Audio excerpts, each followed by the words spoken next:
오늘 이 새벽 우리에게 주시는 하나님의 말씀은 마태복음 22장 9절에서 10절의 말씀입니다.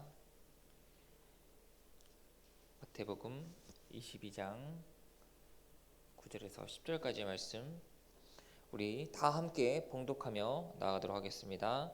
내 거리 길에 가서 사람을 만나는 대로 혼인잔치에 청하여 오라 한대, 종들이 길에 나가 악한 자나 선한 자나 만나는 대로 모두 데려오니 혼인잔치에 손님들이 가득한지라. 아멘. 할렐루야. 오늘 또 마태복음 22장 말씀을 통해 우리가 함께 은혜 받는 저와 여러분들 되기 원합니다. 오늘 또 말씀 들어가기 앞서서 우리 함께 옆에 분들 보시고 축복의 인사 나누도록 하겠습니다. 평안을 빕니다. 네, 감사합니다. 오늘 우리가 살펴본 이 마태복음 22장에는요, 우리가 너무나 잘 아는 예수님의 천국 혼인잔치 비유가 나타나게 됩니다. 마태복음은 계속해서 우리의 진정한 왕이신 예수님은 어떠한 분이신가, 그리고 하나님께서는 예수님을 통해서 우리가 세상 가운데 어떠한 모습으로 살기를 원하시는가 라는 해답이 마태복음 가운데는 너무나 잘 나와 있습니다. 우리가 늘 기억해야 되는 것은 예수님이 우리를 위해 십자가에 고난받아 죽으셨고, 그리고 그로 인해 우리를 구원해 주셨고, 예수님의 십자가 사역으로 인해 우리는 천국에 갈 수 있게 되었습니다. 하지만 우리가 십자가의 은혜를 잊어버리고 여전히 세상 가운데 죄를 지으며 하나님의 말씀이 아닌 내 중심적으로 살아가는 모습은 결국 마지막 때에는 하나님의 심판으로 말미암아 천국으로 갈 수 없다라는 사실입니다. 늘 우리의 삶이 내 중심이 아닌, 죄악의 삶이 아닌 하나님 중심이기를 원하면서 함께 말씀을 구체적으로 살펴보도록 하겠습니다. 먼저 1절에 이렇게 말하고 있습니다. 예수께서 다시 비유로 대답하여 이르시되라고 합니다. 계속해서 예수님이 사역을 하셨고 말씀을 전하셨는데, 그러한 예수님의 모습을 보고 못마땅하는 이들이 있었습니다. 바로 그들은 바리새인들과 서기관들이었는데, 그들은 언제나 예수님을 시기하고 질투하였습니다. 그리고 예수님의 행동을 지적질하면서 그것은 잘못된 것이다 라고 말하였는데요. 그리고 예수님께 계속해서 질문을 함으로써 이들에 대한 질문에 예수님은 답하셨습니다.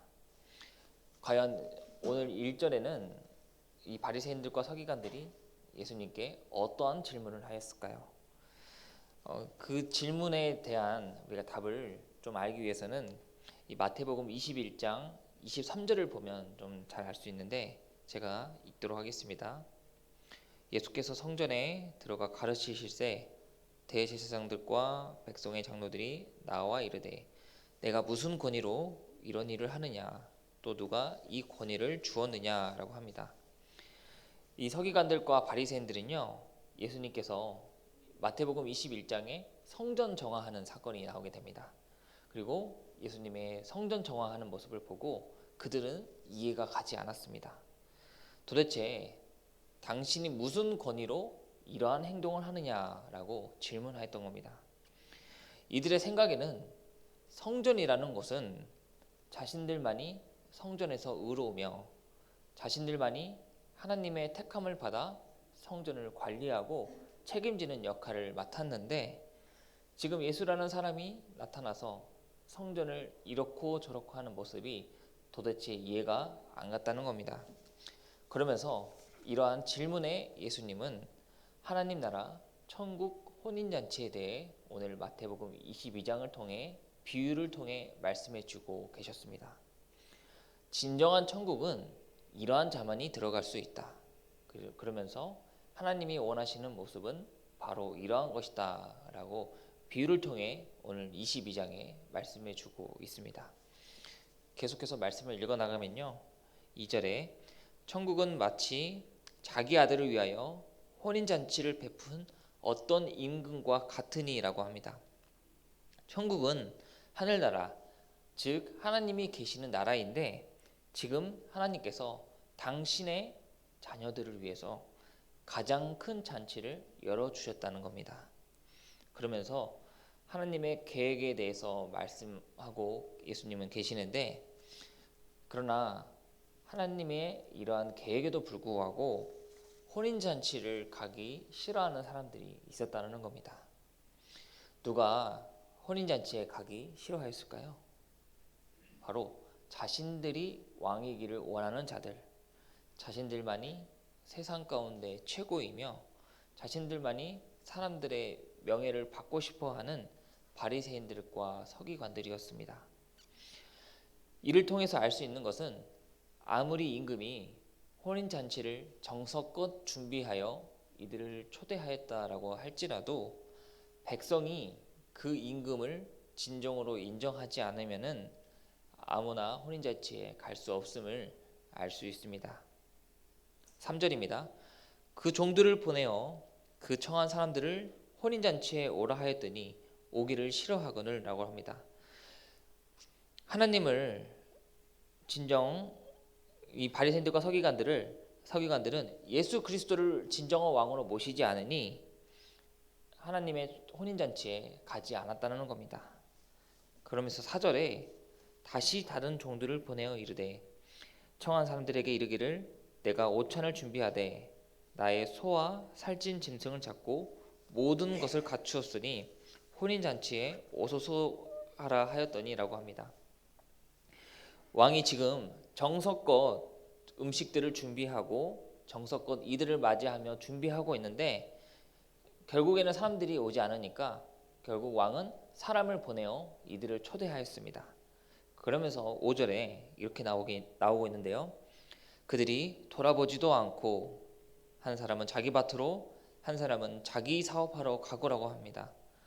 왕이 사람을 보내어 지금 혼인잔치에 사람들을 초대하였는데 왕이 보낸 사람들을 거절하고 결국에는 자기 할 일을 하러 밭으로 사업하러 가는 사람들이 있었다는 겁니다. 이러한 왕의 잔치를 거절하는 사람들을 통해 오늘 신앙생활하는 우리의 모습들을 돌아보게 합니다. 하나님께서는요 여전히 우리를 사랑해 주셨고 은혜를 베풀어 주셨고 우리를 구원해 주셨는데 우리는 감사함을 모를 때가 많고요. 그리고 작은 것에도 원망과 불평하는 우리의 모습들이 있다라는 겁니다. 그리고 하나님이 살아계심을 우리가 알고 있음에도 불구하고 여전히 우리는 어려움 앞에 세상적인 방법을 구할 때가 많이 있음을 알게 됩니다. 그러면서 죄악된 우리들의 모습을 6절에 이렇게 말하고 있는데 그 남은 자들은 종들을 잡아 모욕하고 죽이니라고 합니다. 종들을 잡아 모욕하고 죽였다. 이 말은 하나님이 은혜를 베풀어 주셨음에도 불구하고 우리는 여전히 세상 가운데 죄를 지으며 살아간다는 겁니다. 그러면서 죄악된 우리들의 모습을 보시고 7절에 어떻게 하시나 임금이 놓아여 군대를 보내어 그 살인한 자들을 진멸하고 그 동네를 불사르고 라고 합니다. 하나님의 화가 나중에는 임하여서 순식간에 그 동네를 불사르고 진멸하셨음을 우리가 알 수 있습니다. 하나님을 따르지 않고 자기만을 위하고 그리고 자기만을 중요시 여기는 사람들은 하나님의 심판을 받는 사실입니다. 그러면서 이제 하나님께서는 어떻게 하시나 9절에 내거리 길에 가서 사람을 만나는 대로 혼인잔치에 청하여 오라 한대라고 합니다. 이제 선택된 백성들이 하나님의 혼인잔치에 오지 않으니까 이제 하나님께서는 내거리 길에 가서 사람들을 데려오라고 합니다. 이 말은 이 내거리 길이라고 하는 말은요 성 밖의 사람들 결국에는 다시 말해 이방인들을 가리키고 있습니다. 이제는 내 혼인잔치에 선택된 백성들만이 아니라 누구나 차별 없이 혼인잔치에 올 수 있다라는 사실입니다. 그러면서 하나님을 경외하는 자들은 누구나 혼인잔치에 올 수가 있는데 혼인잔치에 초대된 누구나 올 수 있는 사람들 가운데서도 이러한 사람들이 있습니다. 10절에 종들이 길에 나가 악한 자나 선한 자나 만나는 대로 모두 데려오니 혼인잔치에 손님들이 가득한지라 라고 합니다. 지금 혼인잔치에는 하나님을 경외하는 사람들이 초대되어 그 자리에 왔는데 그 자리 가운데서도 악한 자가 있다라는 사실입니다. 그러면서 이 악한 자가 혼인잔치에 있는 것을 통해 우리가 알 수 있는 것은요, 예수를 믿고 구원받아 누구나 교회 안에 와서 예배를 드리는 사람들이 있지만 여전히 그 가운데서도 예배를 드리면서도 하나님을 찬양하면서도 여전히 악한 사람이 있다라는 겁니다. 13절에는 이렇게 말하고 있습니다. 임금이 사람들에게 말하되 그 손발을 묶어 바깥 어두운 데에 내던지라. 거기서 슬피 울며 이를 갈게 되니라 하니라 라고 합니다. 이 13절을 통해서 우리가 알 수 있는 것은요, 우리가 끝까지 하나님을 믿으면서도 하나님의 공의를 끝까지 인정하지 않으면은 거기서 슬피 울며 이를 갈게 된다는 겁니다. 우리가 13절을 통해 알 수 있는 것은 세상 가운데 내가 아무리 능력이 뛰어나고 그리고 내가 아무리 사람들에게 존경을 받는다고 할지라도 우리는 하나님 앞에 아무것도 아님을 우리가 알 수 있습니다. 말씀을 마치도록 하겠습니다. 세상에는 우리가 조금만 주위를 둘러봐도 교회 다닌 사람은 너무나 많이 있습니다. 그러나 여전히 하나님의 의를 모르고 하나님 앞에 온전히 나를 내려놓지 못하고 내 중심적인 성향과 죄를 지으며 살아가는 사람들은 결코 하나님을 기쁘시게 할 수 없다라는 사실을 오늘 이 천국 혼인잔치를 통해 알 수 있습니다. 예수님은 말씀하고 계십니다. 오직 하나님의 은총과 하나님의 말씀, 하나님을 끝까지 신뢰하고 따르는 자만이 천국에 들어가 하나님의 의를 받을 수 있다라고 합니다. 오늘 이 천국 혼인잔치 비유를 통해서 우리가 단순히 비유로만 생각하는 그러한 신앙이 아니라 정말 우리가 하나님의 진정한 자녀로서 오직 하나님을 끝까지 따르는 자들만이 천국 혼인잔치에 가서 하나님의 은혜를 입을 수 있다. 그리고 정성껏 준비한 혼인잔치에 우리가 기쁘게 참여할 수 있다라는 사실을 다시 한번 기억하시면서 세상 가운데 나의 모습이 언제나 하나님 기쁘시게 하는 나의 말과 나의 성품이 주님의 성품을 닮아가는 저와 여러분들 되기를 원하면서 언제나 하나님 보시기에 기쁜 삶을 살아가는 저와 여러분들 되기를 간절히 소망합니다.